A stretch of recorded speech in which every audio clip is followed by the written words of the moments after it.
So it's about noon. I wanted to welcome everyone. I believe we're live now on various platforms. Let's see. So I have everything lined up here. Well, I guess I'll start. I just wanted to welcome everyone to this exciting opportunity for us to welcome you to a live virtual tour of the Aga Khan Museum's Spring 2020 Special Exhibition Sanctuary. My name is Michael Chagnon, and I'm curator at the Aga Khan Museum. This virtual tour is part of our collective online offerings that we call the Museum Without Walls. And this includes our online collection, exhibition tours, lectures, informal conversations, live and archived performances, puzzles, crafts, family activities, all manner of ways to make sheltering in place right now a more exciting and enriching experience. So please go to agakhanmuseum.org to link to the Museum Without Walls to see all sorts of things.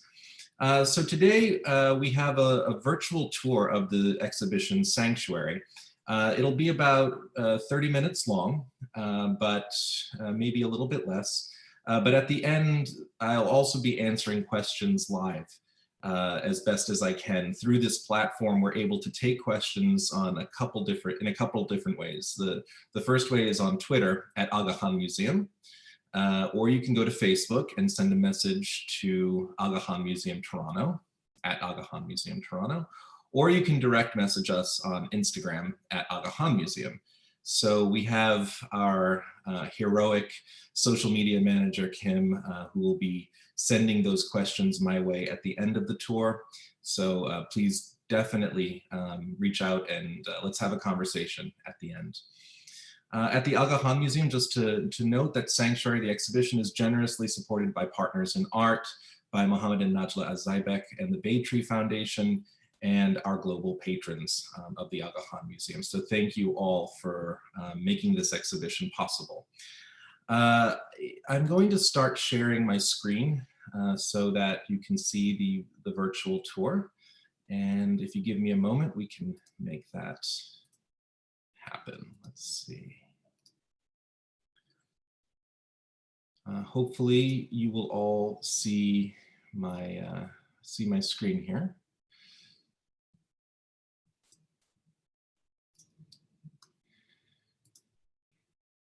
So Sanctuary is an exhibition that focuses on this very broad theme, and it comes at a moment of displacement, a moment when a person is forcibly displaced from their homes every 2 seconds. Today, over 70 million people are displaced across the world due to conflict, poverty, environmental disaster, and so forth. And 25 million of these people are, strictly speaking, refugees. So the notion behind this exhibition is to consider the insights of 36 artists who've been invited to design personal-sized carpets on the theme and the need for sanctuary in this day and age. What is sanctuary? Why is it necessary? And where do we find it? Now, the exhibition was originally organized by the Foresight Foundation in San Francisco. For the Aga Khan Museum presentation, we expanded the exhibition to include a number of new and innovative elements, which I'll discuss throughout the tour. So if we begin here, we can turn this direction.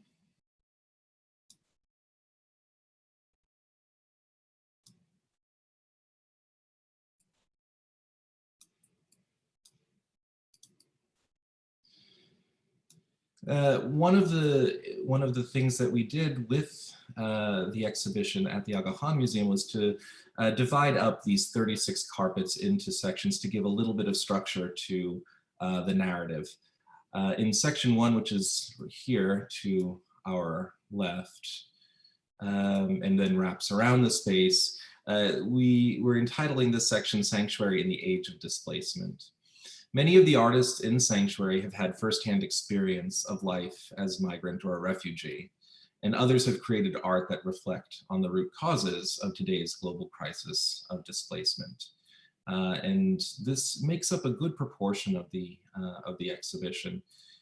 you can see here that a number of artists that may be very familiar to you, including Shiva Ahmadi, who appropriates images from the Indian and Persian so-called miniature tradition and recreates them to create sort of political commentaries. We have a number of artists like this throughout the exhibition. We can focus on a couple of the carpets here. As you can see, some of them are up on these steel supported beams, others are on the floor, and the original intention was to be able to allow people to sit on them, to touch the carpets, to actually feel, to make a sort of bodily connection with the carpets. In the era of COVID, when we reopen, we will be re-examining this policy, but in any event, you will still be able to experience these rugs. Here we have a pairing of rugs by Adel Abedin on the left and Mona Hatoum on the right. Adel Abedin's carpet on the left appropriates photographic images of soldiers being deployed and marching out. And yet the imagery is strikingly similar to images that we see of refugees streaming as they make their way trying to seek a new life. And so that juxtaposition becomes very important to think about cause and effect in this era of displacement. Mona Hatoum, on the other hand, has used traditional Mexican paper craft known as papel picado, which is a sort of punctured paper technique where she's created this cycle of conflict at the center, so to speak, with soldiers confronting each other and then surrounded by almost cartoonish explosions. Again, creating a kind of juxtaposition that makes us question how we experience conflict mediated at a distance or firsthand. We see here this sort of innocuous looking visual language, but speaking to something quite serious.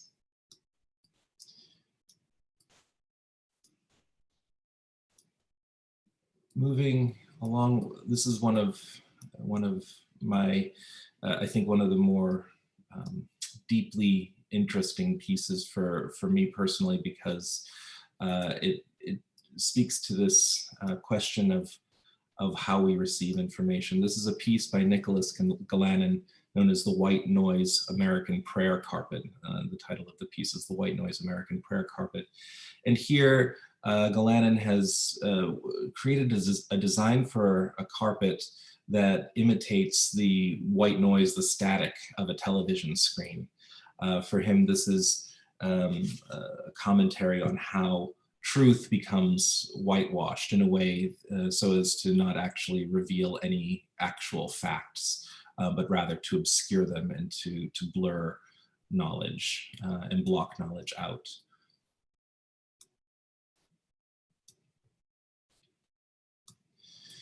The layout of the exhibition, when it was presented in San Francisco, the 36 carpets were presented on a floor in a grid pattern.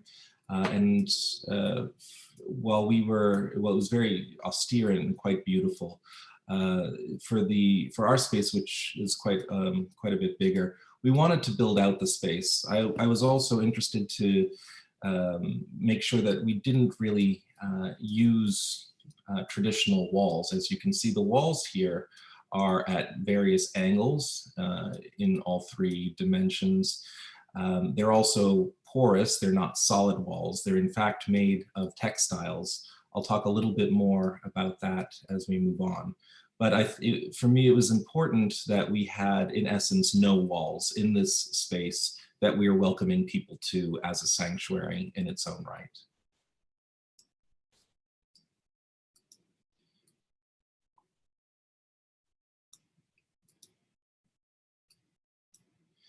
A small subsection of this first zone of the exhibition, I wanted to create a cluster that focuses on the notion of history. And here we see a juxtaposition of two pieces, one by Rashid Rana and the second by Sandow Burke.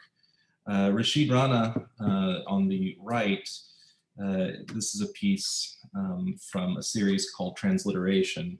It's titled Familiar, Unfamiliar Too. And what he has done is take an 18th century family portrait, an oil portrait of an upper class family. I believe this is an English portrait. And tiled it, and then removed some of the tiles, and in their place put an image of a refugee family, which you can see sort of coming through the layers in the lower left along the bottom. Here, creating a juxtaposition between the affluent life of the landed gentry versus those who are forced from their homes today.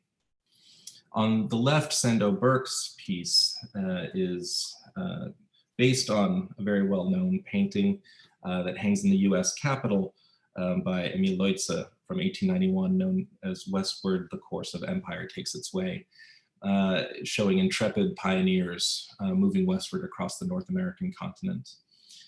Here, this rug is based on Burke's 1999 painting, Northwards, the Course of Immigration Makes Its Way, showing again an immigrant family crossing the southern border of the United States, exhibiting all of the traits that are so celebrated in Leutze's painting: intrepidity and adventurousness and forward thinking, but here presented through the lens of those who are seeking a new life by crossing the southern border of the US.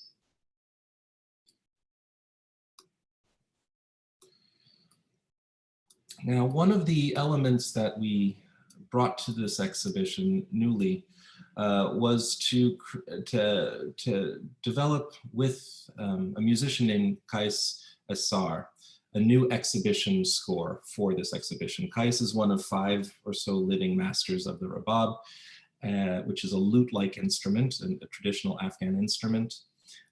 He is an Afghan-American composer. He knows the traditional modes inside and out of the rabab, but he also has a very cool contemporary avant-garde edge to some of his compositions.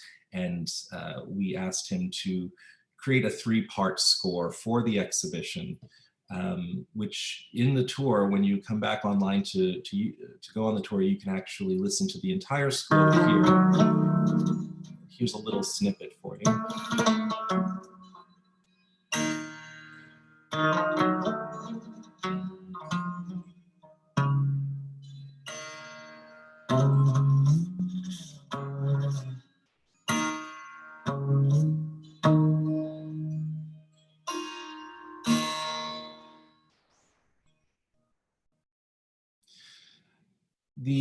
You'll be able, if you come back to this 360 tour online afterwards, you can right-click on that little stop here. Throughout the exhibition, you'll see these little stops with extra information provided for each of the carpets, and also facts about the exhibition itself.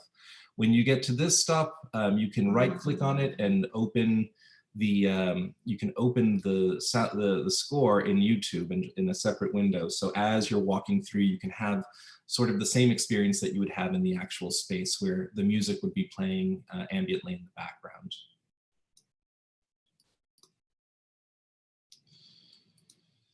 So we'll loop around this direction.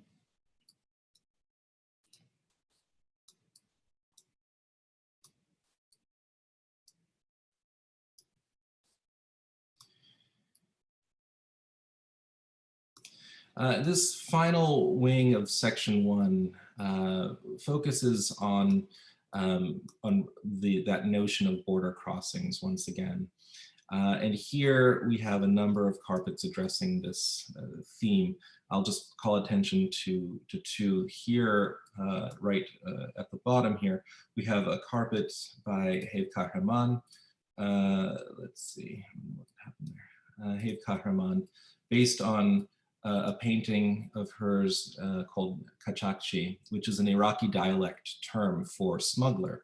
This is just a small portion of the composition of that painting, which shows a group of women seated on the ground, looking up, and actually off stage, as it were, in the painting to the right would be a standing woman who's giving instruction. This is a scene that Haib Kahraman recalls from her own youth, where a smuggler would come in and instruct the people of her family about how to escape from their circumstances and help guide them. And so this is a very personal piece from her. We're really very fortunate to be able to include this here, and then upcoming in an exhibition that we'll be staging soon, I believe starting in 2021, an exhibition called Image. The actual painting, I believe, will be on view. So you'll have a chance to see that later on down the road. Another work which I'm particularly drawn to in this section is this rug. And I apologize for this blur at the bottom. When we're shooting with a 360 camera, this is one of two blind spots, just below and just above the camera. So we get these blurs, and I'm sorry about that. This is a carpet designed by Tamam Azam, who is a Syrian artist. The theme of sanctuary for Azam cuts very close to home.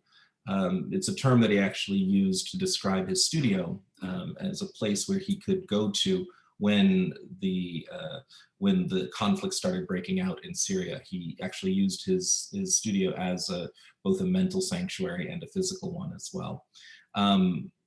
When art supplies became too difficult to procure, he started making works with torn out paper, multicolored paper. And what we have here is a design based on one of those artworks. What we see is a parent holding a small child, repeated and in mirror reverse, fleeing from a background, as you can see here.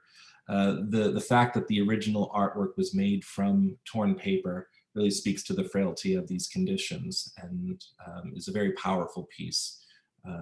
So again, another piece to be very fortunate to show in this exhibition. Now, when you come back, I want to encourage you to take a second tour. You can see that here we have a link to something called Chrysalis. And this link will take you to a 3D tour of a small installation, a small exhibition embedded within this space. It's a project by a photographer, Greek photographer, Olga Stefatou. And this installation was curated by my colleague, Marika Sardar at the Aga Khan Museum. It's a photographic project focusing on women who have fled and are refugees in Greece. And it's a really heartfelt, very emotional, and very beautiful project about these women and how they would present themselves in photographic portraits. They themselves tell their own stories and choose how they are presented. And it's, I think, a very important photographic exhibition, and one that resonates so well with the Sanctuary show. We were really happy to be able to present it here. Now, the walls I mentioned before are part of a larger effort in the exhibition to create an environment that is as environmentally sustainable as possible. We worked with an MIT-based scholar and artist, Dr. Azra Akshamia, who to develop this architectural design. And the walls themselves, as you can see, are, as I mentioned, at different angles. The walls are made from textiles. These are, in fact, reused t-shirts. These are second and third life t-shirts that we've stripped and tied together to create these loom-like structures that sort of soar in the space.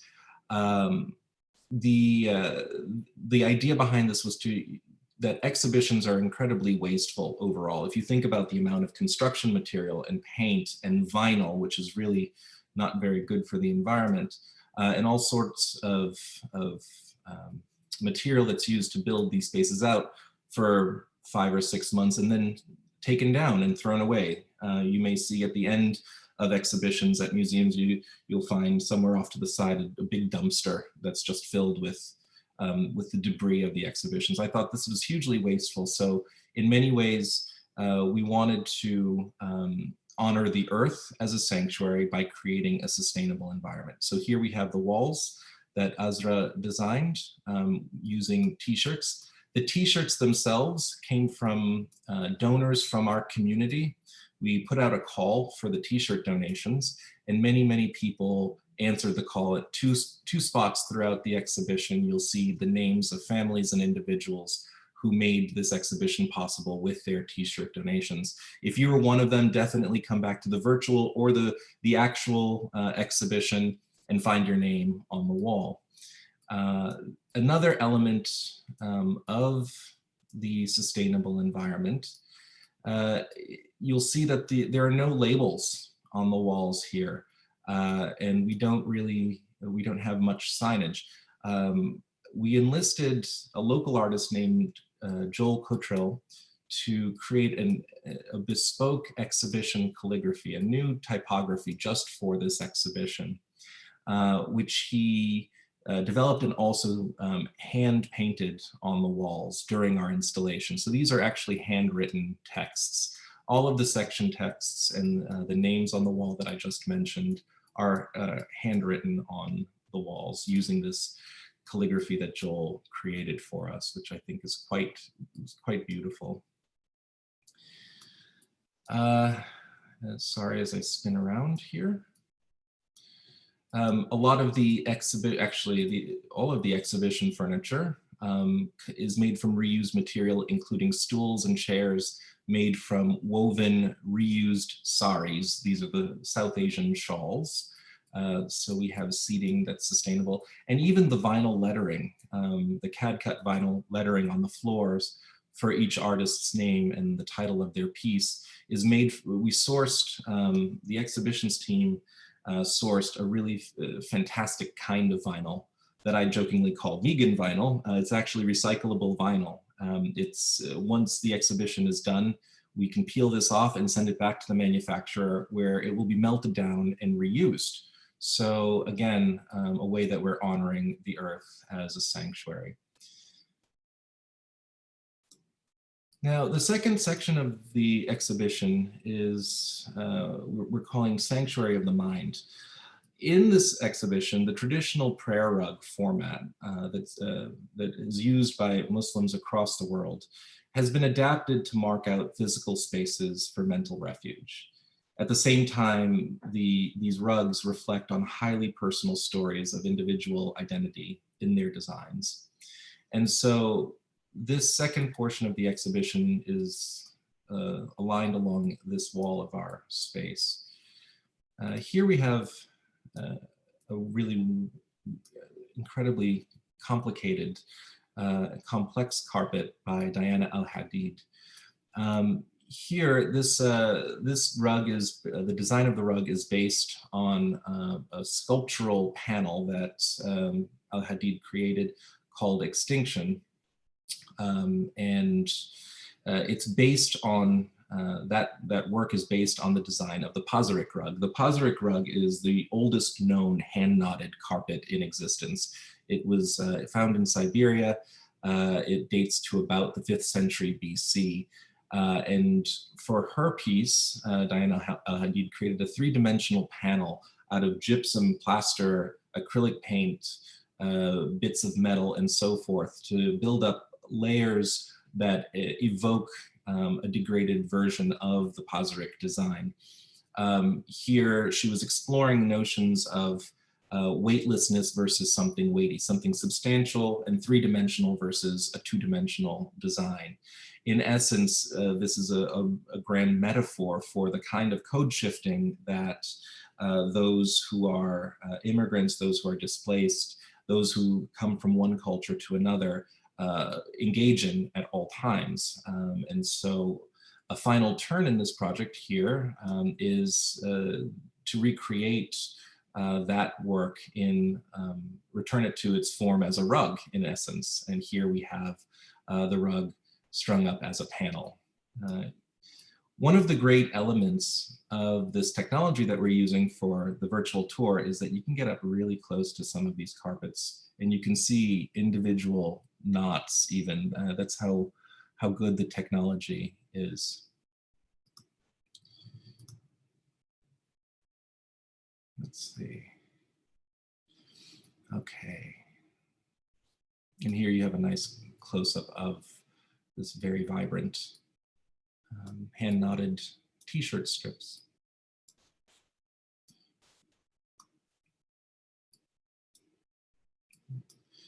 Let's see if I can take a step back here. That's better.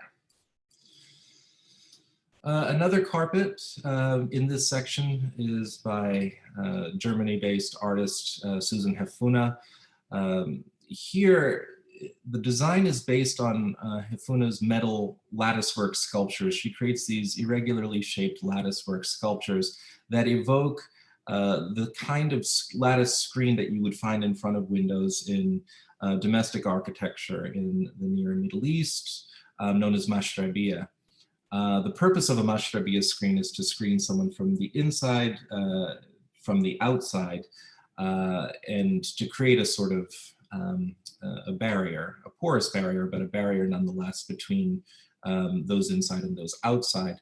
Hefuna adapts this motif, as you can see in this carpet, but integrates a textual message in these mashrabiyah lattices that speak not to division, but to union. And here we have the message, be one. I wanted to juxtapose this carpet against our very own mashrabiyah screen in the gallery, which looks onto our foyer from the second floor. So just calling a nice attention to an architectural detail in the museum.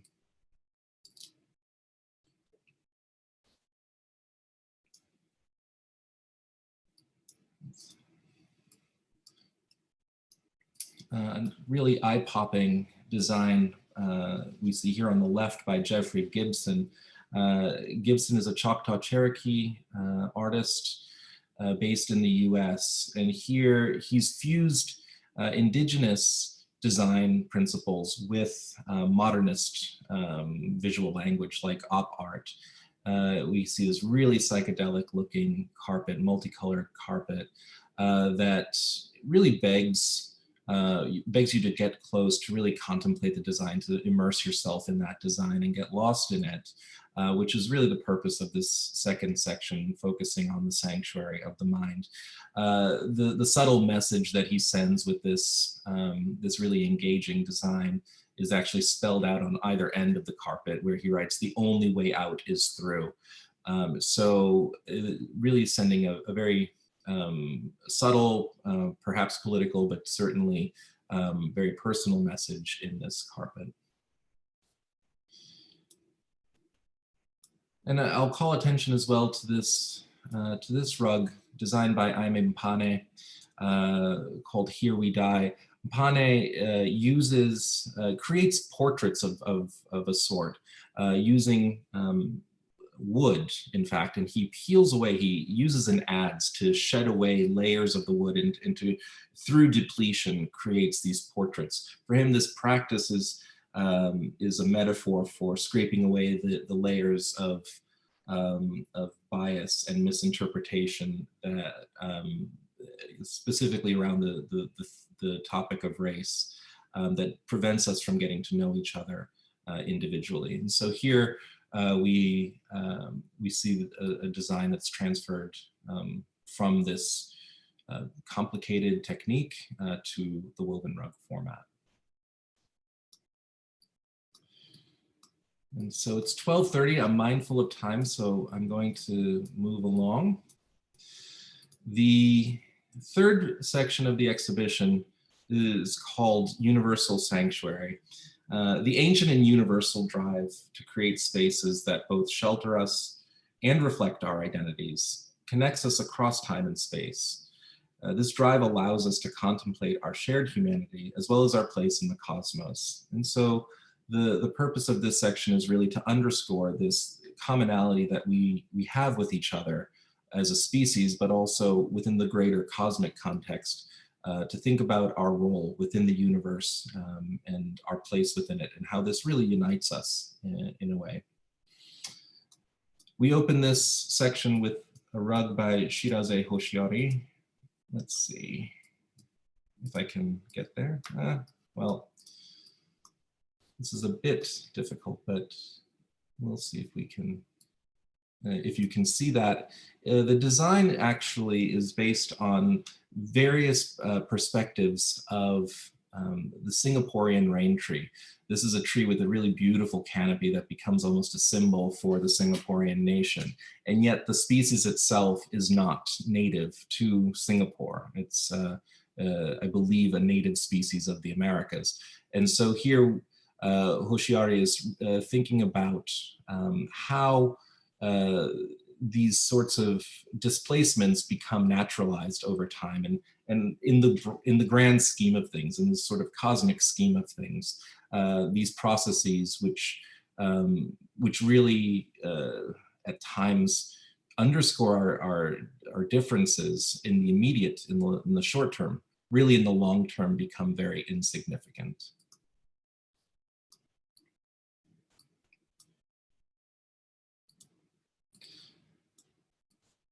Another work in this section is by the Ghanaian British artist John Akomfrah,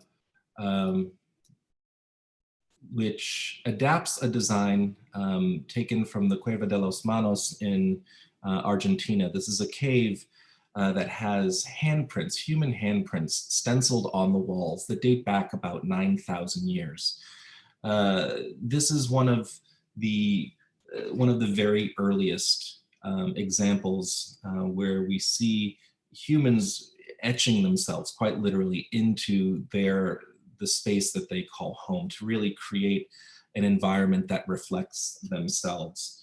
And I'll read a short passage of what Akomfrah says about this piece when he was creating it. This is from his artist statement. He says, "Inside these interlocking caves are some of our first signatures of an idea. They are the ghost traces, the carbon footprints of us reaching out for and attaining something very powerful, something very long-lasting and very human. They are some of the first manifestations of a now near universal human sense, the idea of an enclosure, marked by a sign of our presence as a space of benediction, of sanctuary." So it's a very powerful piece that we installed in this this small niche, this small corner, sort of cave-like corner toward the end of the exhibition.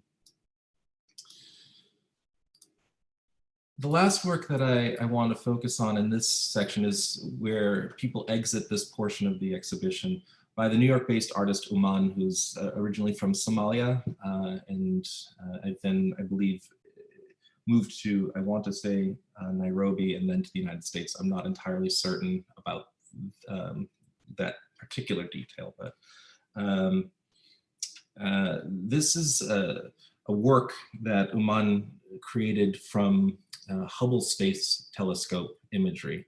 What's shown here is an image taken by the Hubble Space Telescope, which is just a sliver of the cosmos.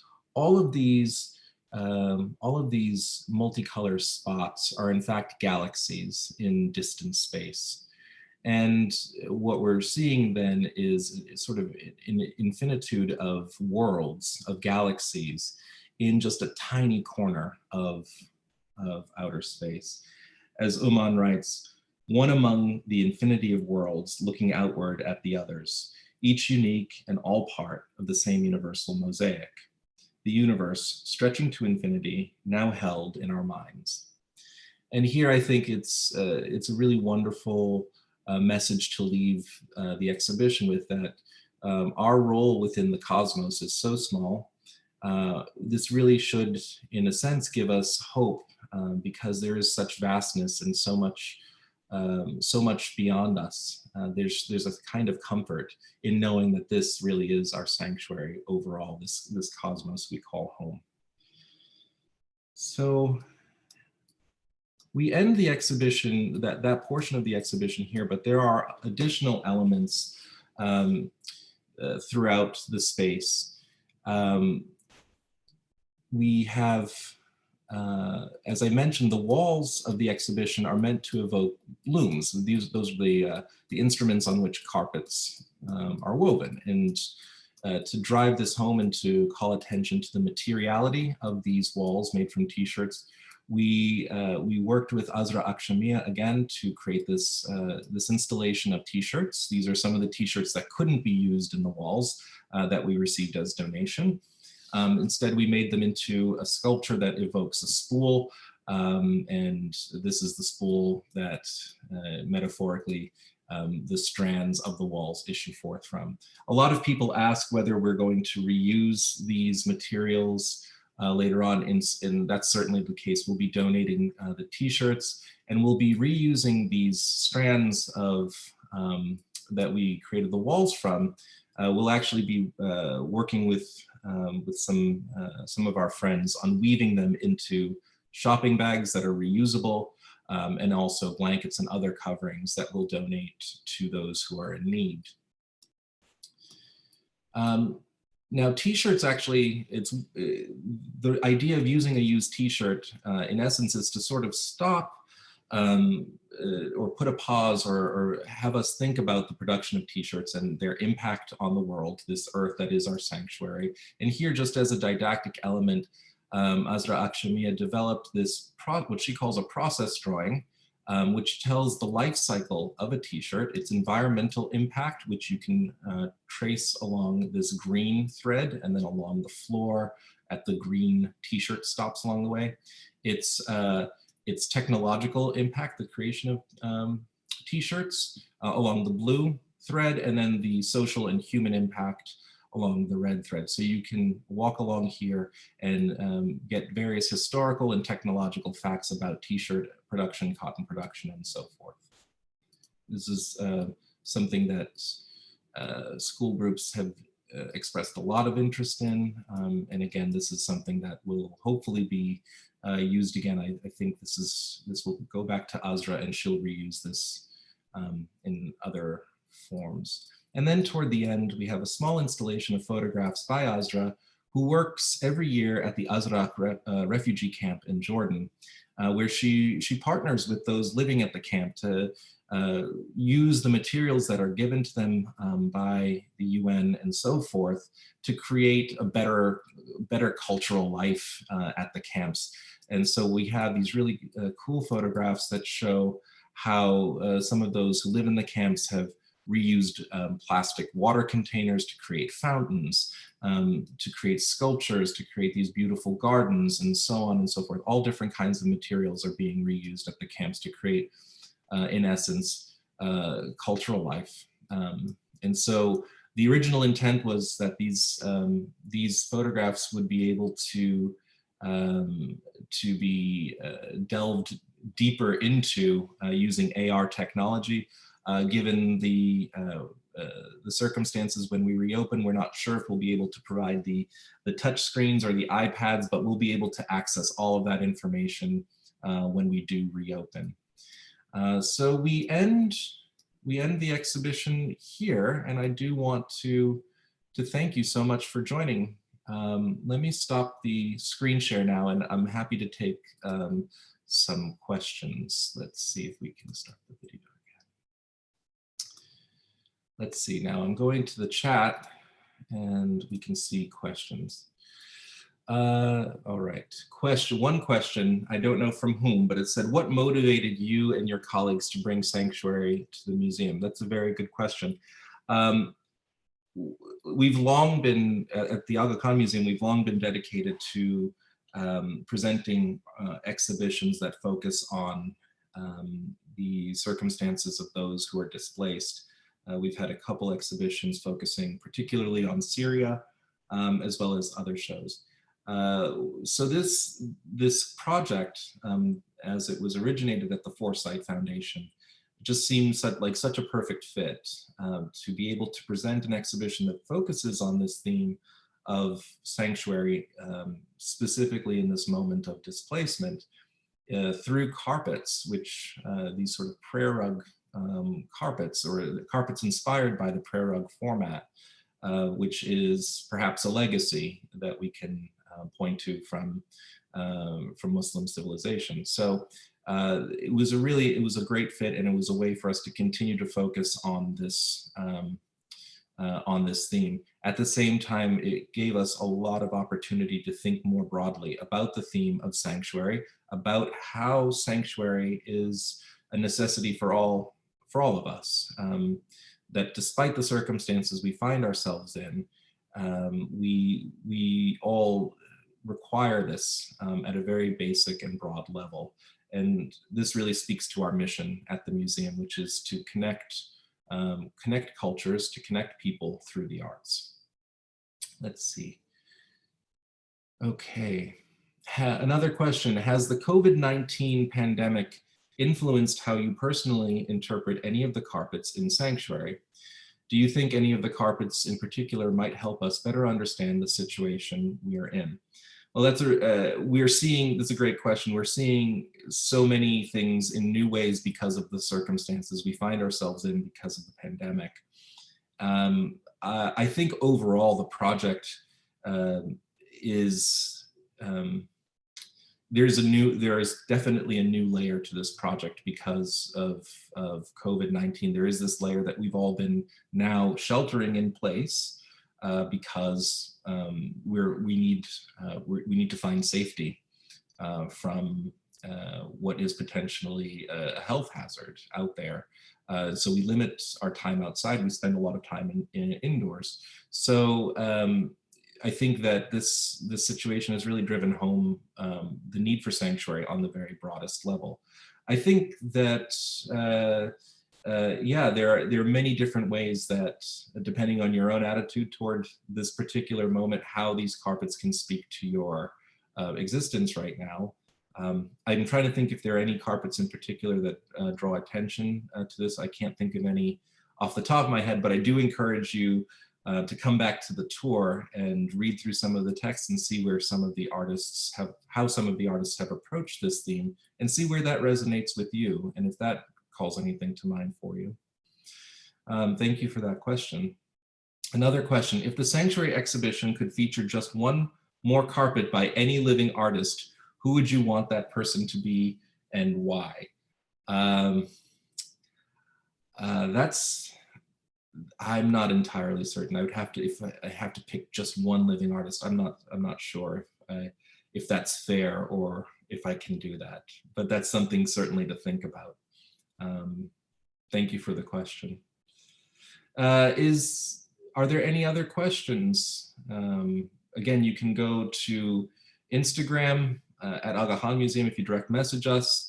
On Facebook, you can reach us, you can message us at Aga Khan Museum Toronto, and then on Twitter at Aga Khan Museum. Let's see. Maybe wait, no other questions. Okay, well, I want to thank you all so much for joining us. This exhibition will be on view once we reopen. Hopefully that will be soon. Please do come to the museum and see it in person. But in the meantime, stay safe. Go to the Museum Without Walls at www.agakhanmuseum.org, and you'll be able to link to the virtual tour online as well, so you can enjoy this experience remotely in the meantime. I hope you all stay safe. We all really look forward to seeing you soon. And we thank you so much for your support. All right, have a good week.